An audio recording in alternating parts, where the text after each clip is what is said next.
Então você pergunta, os 10 mandamentos ainda devem ser observados pelos cristãos nos dias de hoje, mesmo no século 21?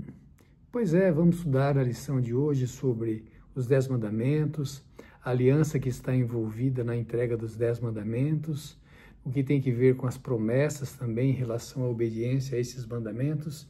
Sejam bem-vindos, alunos e professores da lição da Escola Sabatina, para o tema desta semana, a Aliança no Sinai, a lição número 8. O verso para memorizar diz assim: vocês viram o que eu fiz aos egípcios e como levei vocês sobre asas de águia e os trouxe para perto de mim.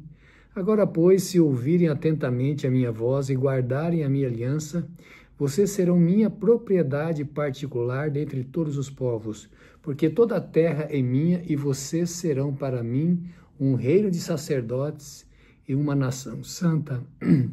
Êxodo 19, versos 4 a 6. Esse verso para memorizar, ele tem tantas informações e nós vamos ter que ler muitos textos bíblicos hoje para podermos entender melhor este assunto aqui. Mas veja alguns destaques. Aqui fala da aliança, né? Aparece no hebraico a palavra berit, né? A aliança que Deus faz com o seu povo. Aqui também diz que o seu povo, então, tornar-se-ia para ele um reino de sacerdotes e uma nação santa. Mas o início do texto diz: como levei vocês sobre asas de águia e os trouxe para perto de mim. Então nós pensamos no êxodo normalmente como o quê? A saída do povo do Egito para a terra de Canaã. Mas Deus, na verdade, está dizendo o seguinte: olha, eu estou tirando vocês do Egito, da terra da servidão, naquele lugar de idolatria, de paganismo, de muitos deuses, e estou trazendo vocês para perto de mim. Para você ser um povo, no caso como um povo, né? Para você ser um povo especial, peculiar, ser um reino de sacerdotes, uma nação santa, né? Então vamos pensar nesse aspecto de que Deus é quem toma a iniciativa de nos tirar da escravidão. Como disse Jesus, se o Filho do Homem vos libertar, verdadeiramente sereis livres. E eu quero pensar com alguns textos com você. Por exemplo, na primeira carta de João, capítulo 4, verso 19, diz que nós o amamos porque ele nos amou primeiro. Em João 3, verso 16, diz que Deus amou o mundo. A iniciativa é dele.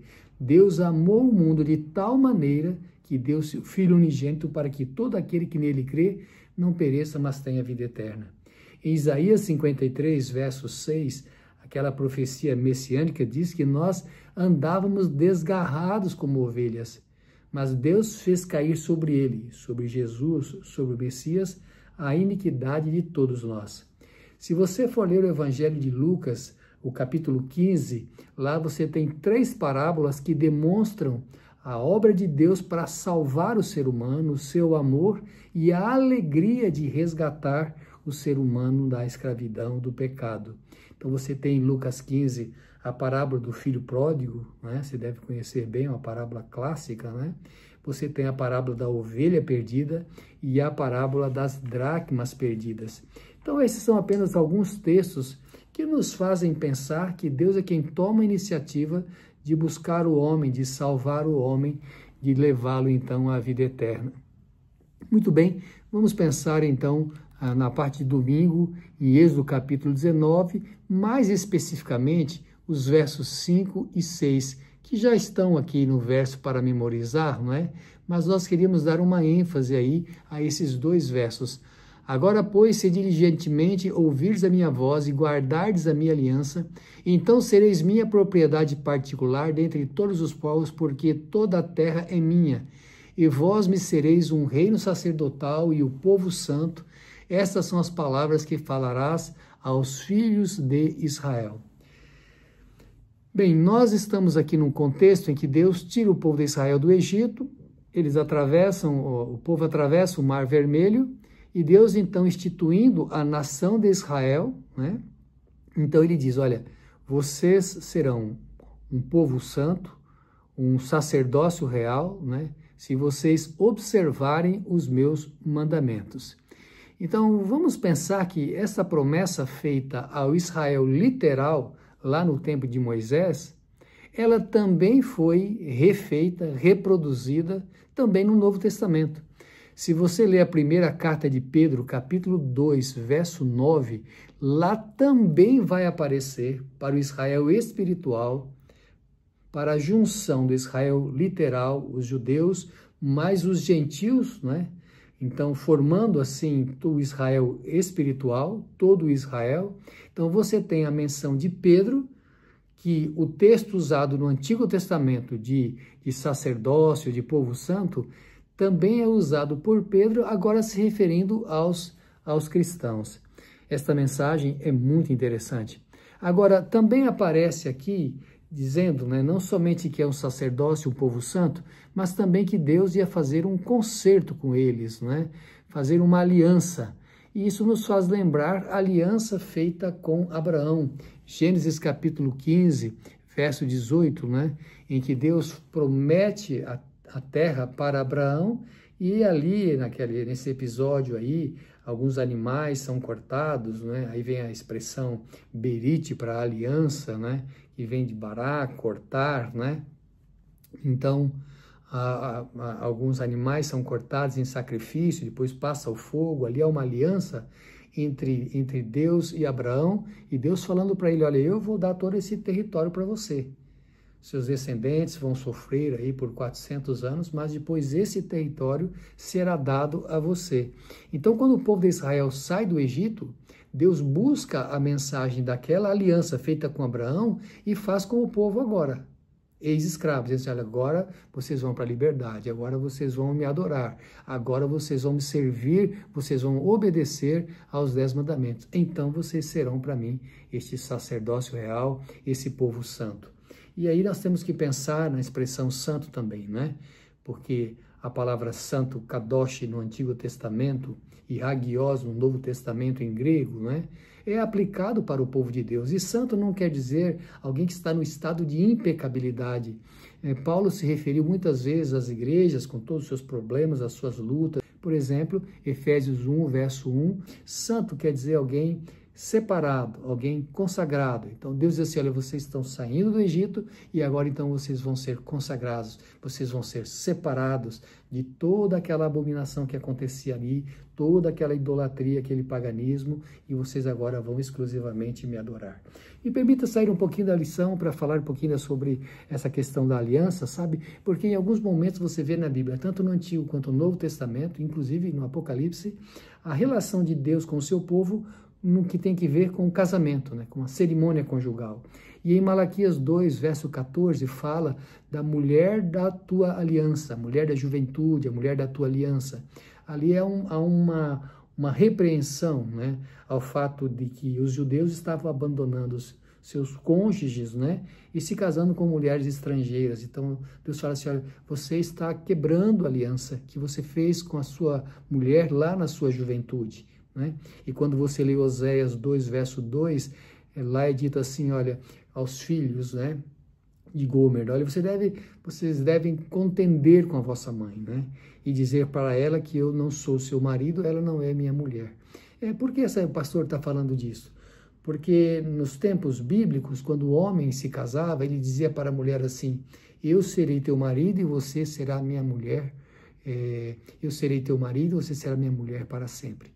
Então, o pastor está buscando essa figura de linguagem aqui, essa ilustração da aliança de Deus com o povo de Israel, olhando também, muitas vezes, o simbolismo que Deus faz no sentido de que Israel representa o seu povo, Israel espiritual, e tanto Israel literal quanto Israel espiritual representa a sua esposa, certo? Então, quando Oséias fala, diga para sua mãe, você não é minha mulher, eu não sou o seu marido, é uma ameaça de divórcio, mas não é uma concretização disto. Por isso, Malaquias 2,14 fala, você está quebrando a aliança com a sua mulher, a aliança que você fez na sua juventude, né? E o fato de quebrar a aliança não significa ser anulada. Então, Israel muitas vezes quebrou a aliança com Deus, né? Mas Deus nunca a anulou. Assim também é no casamento. Uma aliança quebrada não quer dizer uma aliança que esteja extinta, né?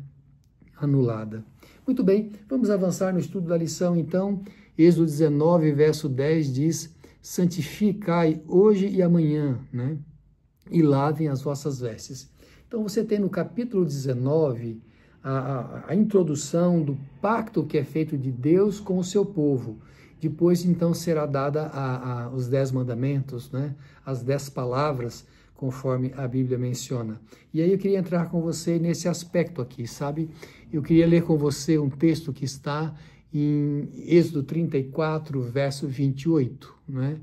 E diz assim: Haluhot et dibre haberiti asereti hadebarim. Deus fala para o seu povo assim: olha, vocês têm que se purificar. Então, a purificação era algo comum, purificar-se com a água, banhar-se, isso era comum entre o povo judeu, né? As purificações eram feitas, cerimoniais eram feitas assim, né? E quando João Batista começou com a sua mensagem, ele então foi quem pela primeira vez usava o rito da purificação feito por um terceiro. Então o próprio judeu, ele mesmo se purificava com os seus banhos. E aqui que Deus fala: olha, vocês devem se santificar, se separar hoje, amanhã, lavar as suas vestes, né? As pessoas eram, em geral, muito pobres, então as pessoas mais ricas podiam trocar as vestes, mas no caso das pessoas mais pobres, deviam lavar e voltar a usar e assim por diante, né? Então Deus pediu uma santificação, o estabelecimento da aliança, e depois então daria as 10 palavras, as palavras da aliança. E aqui queria então estudar com você um pouco isso. O pastor leu o texto aqui e vamos pegar então as palavras raiz aqui, né? Dabar beriti, ezer dabar. Então assim, as palavras da aliança, as 10 palavras. Então quando você olha, lê sobre os 10 mandamentos, você lê que os 10 mandamentos têm que ver com a aliança. Então, se o povo se dispôs a obedecer a Deus, e eles disseram assim: tudo que o Senhor disser, nós faremos. Então, se o povo se dispõe a obedecer a Deus, a aliança está feita.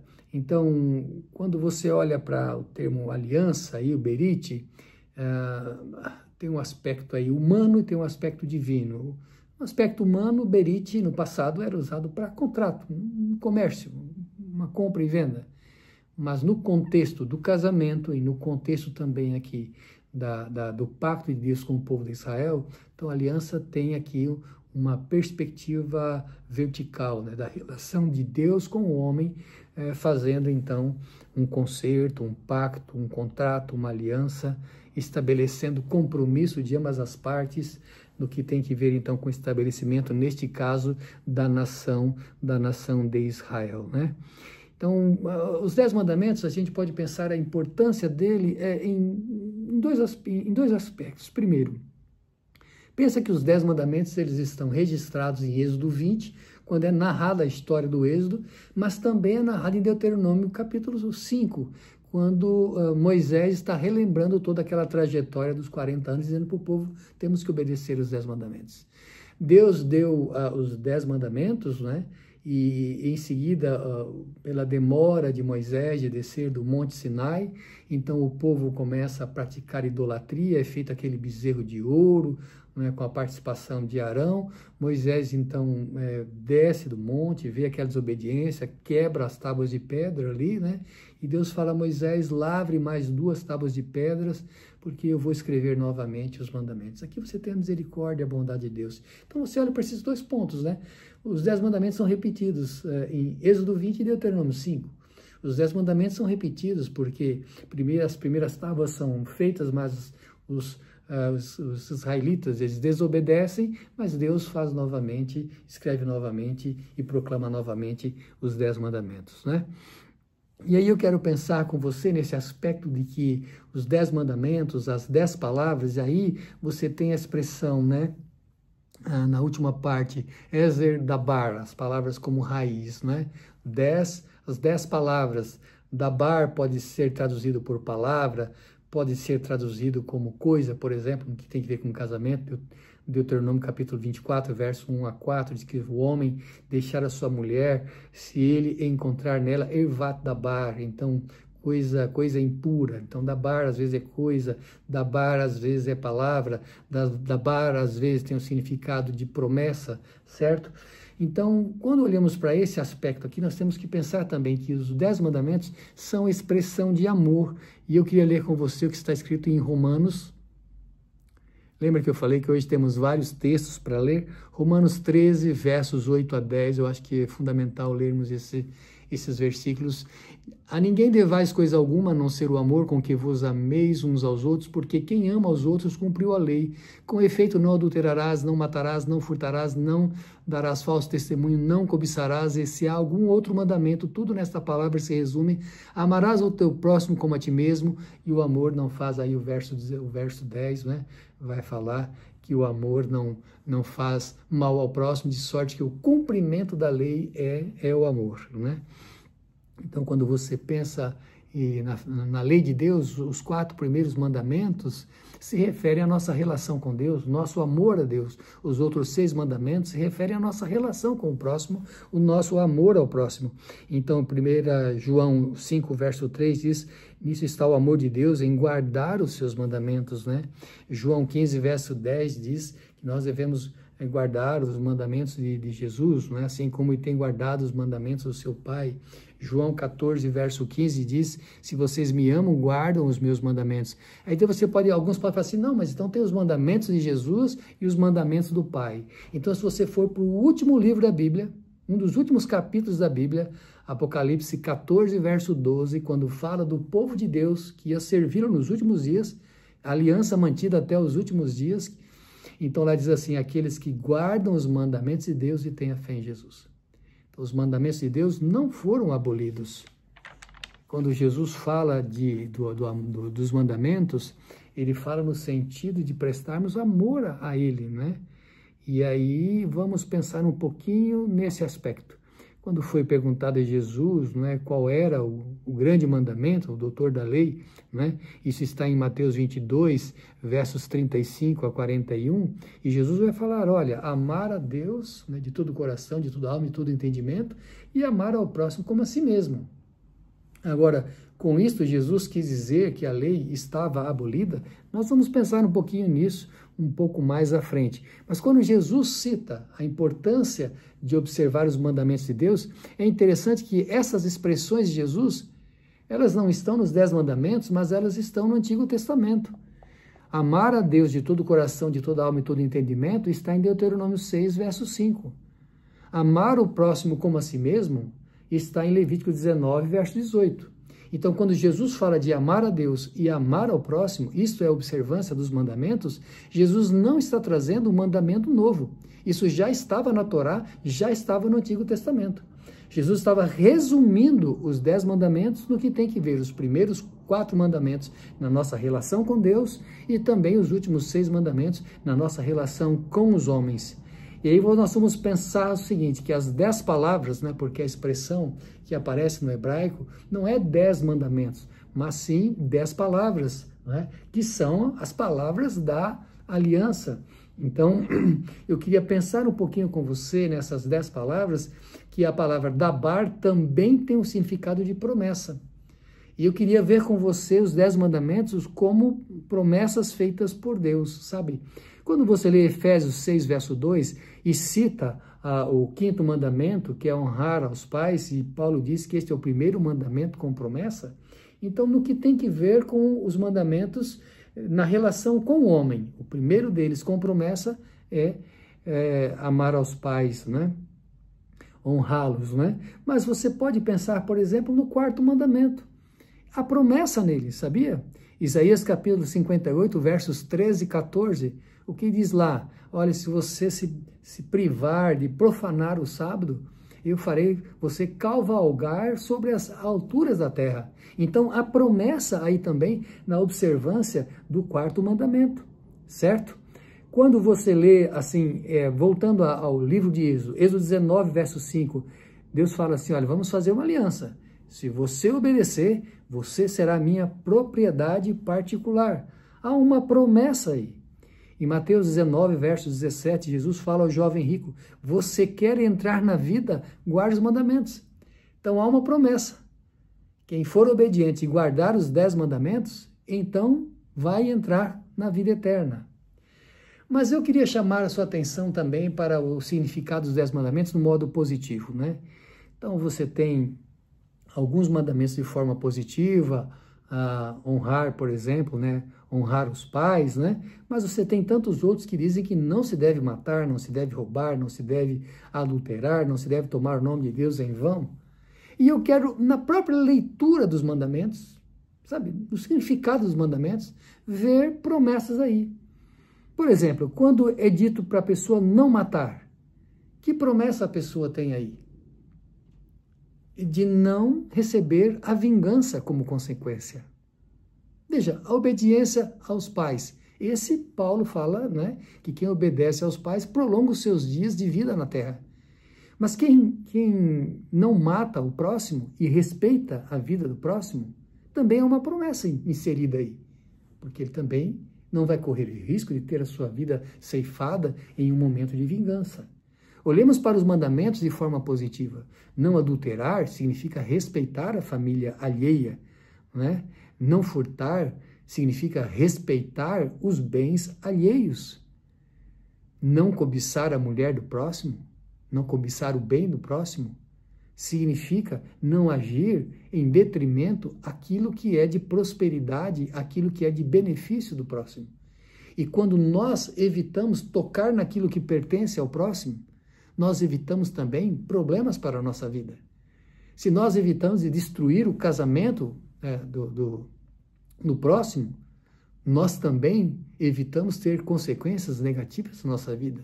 E, em alguns casos, destruir o nosso próprio casamento.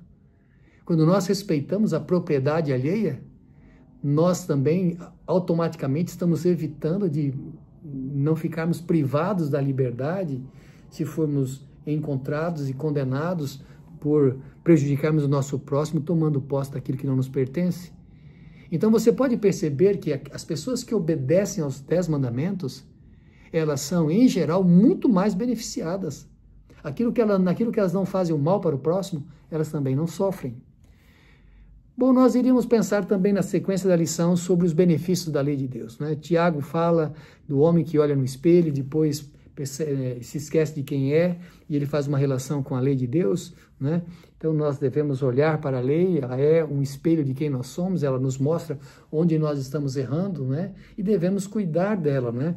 Paulo escreveu em Romanos 7, verso 7, eu não teria conhecido o pecado a não ser por meio da lei. E Paulo diz que a lei é santa e o mandamento é santo, justo e bom. Isso está em Romanos 7, verso 12. Mas eu gostaria de ler com você um texto que talvez seja um pouco mais delicado. Está em Gálatas, capítulo 3, verso 24. É uma expressão um pouquinho semelhante ao que está em Romanos, capítulo 10, verso 4. Romanos 10, verso 4 diz que o fim da lei é Cristo. E em Gálatas 3, verso 24, diz o seguinte, de maneira que a lei nos serviu de aio para nos conduzir a Cristo, para que pela fé fôssemos justificados. Então, muitas pessoas se questionam que lei é esta que nos serviu de aio, né? Que nos conduziu, que nos conduz a Cristo. E aqueles que gostam de ler Ellen White, então eu quero ler um texto dela que está no livro Mensagens Escolhidas, volume 1, página 233. Perguntam-me acerca da lei em Gálatas. Que lei é o aio que nos deve levar a Cristo? Respondo, tanto o código cerimonial como o moral dos 10 mandamentos. Ora, isso é muito fácil de entender. A lei cerimonial nos serve de aio, nos conduz como crianças, né, até Cristo, né? Por que a lei cerimonial nos conduz a Cristo? João Batista não disse, esse é o Cordeiro de Deus que tira o pecado do mundo? O sistema do santuário, de sacrifício, o ritual do santuário, eles apontavam para Cristo. Nós já não estudamos aqui nas lições passadas, Cristo, a nossa Páscoa, foi sacrificado por nós. Então a lei cerimonial dos cordeirinhos, essa lei aponta para Cristo.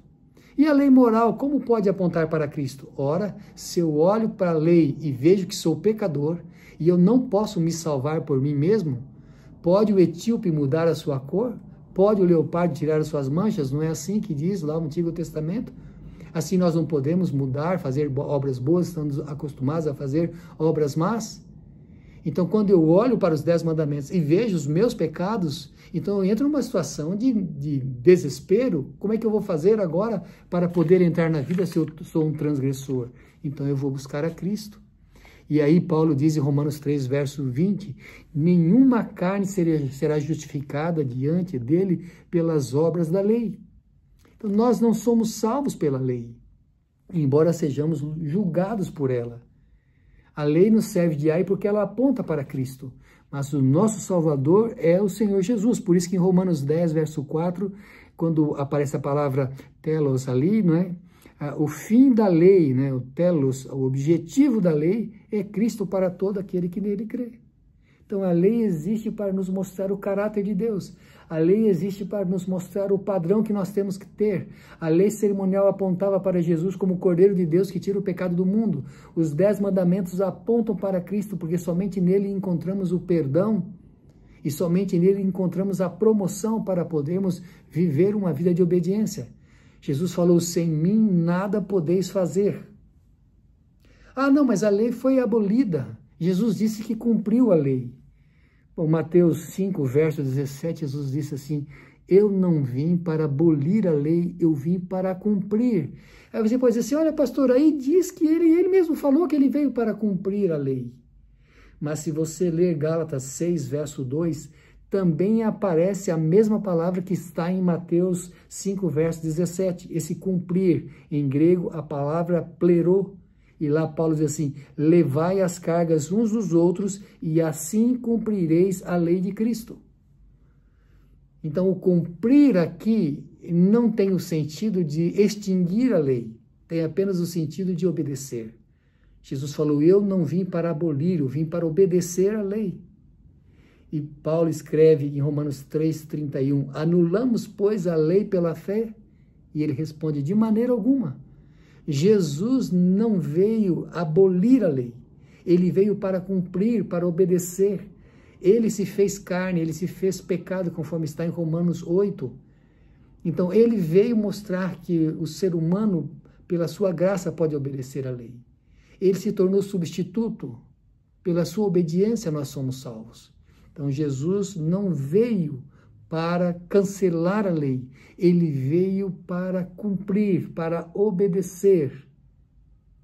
Consequentemente, então ele vai dizer para o jovem rico, quer entrar na vida, guarda os mandamentos. E ele cita ali alguns dos mandamentos que estão na segunda tábua, em relação ao próximo. Em hipótese alguma, Jesus veio cancelar os mandamentos. Por isso que Paulo diz, quem cumpre as cargas uns dos outros, cumpre a lei. A mesma palavra usada por Jesus, no caso, quando escrita por Mateus em grego, é a mesma palavra também usada pelo apóstolo Paulo. Cumprir tem o sentido de obediência. Agora, eu queria encerrar o estudo de hoje, lendo com você o que está em Gálatas, capítulo 5, verso 6. Eu acho esse texto impressionante. Diz assim, porque em Jesus Cristo nem a circuncisão nem a incircuncisão tem valor algum, mas sim a fé que opera pelo amor. A fé que opera pelo amor. A fé que opera com obediência. Já que observar a lei, Paulo diz que o cumprimento da lei é o amor. A fé que opera pelo amor. Quem tem fé, observa os mandamentos. Quem tem fé, ama a Deus e ama o próximo.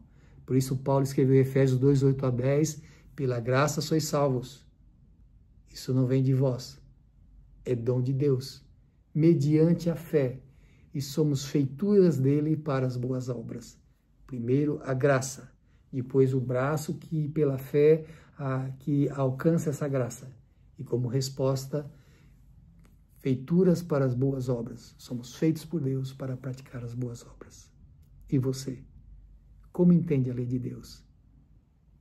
Tem procurado observar todos os mandamentos, inclusive o quarto, que requer a observância do sábado? Vamos orar? Nosso Pai que estás nos céus, obrigado porque um dia o Senhor decidiu fazer uma aliança com o teu povo. Obrigado porque hoje fazemos parte do Israel espiritual. Senhor, ajuda-nos a colocar a Tua lei em nosso coração pela Tua graça, pelo Teu Espírito, e colocar o Teu reino em primeiro lugar em nossa vida. Faça-nos obedientes, fiéis a esta aliança, até que um dia possamos ver o rosto de Jesus. Pedimos e agradecemos, em nome de Jesus. Amém.